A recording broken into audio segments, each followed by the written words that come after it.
here, "Comfort, O comfort my people, says your God, and speak kindly to Jerusalem, and call out to her that her warfare has ended, that her iniquity has been removed, and that she has received double for all her sins."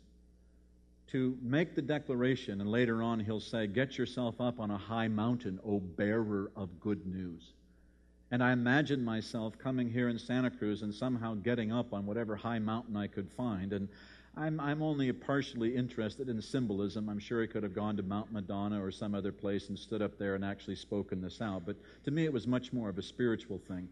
To speak comfort to people, to speak kindness to people, and to declare these two great things, that the warfare, the struggle that you have had, that I have had, wrestling against not only powers and principalities, but wrestling against my own sin and my own habits, and wrestling against things that, why do they keep tripping me up?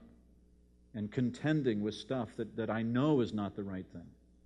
And for the promise of God to be that your warfare has ended, and that you will have your iniquities and your sins washed away.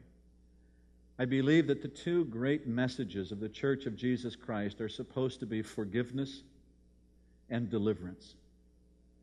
And these are much greater messages than morality. I'm not saying you shouldn't be moral.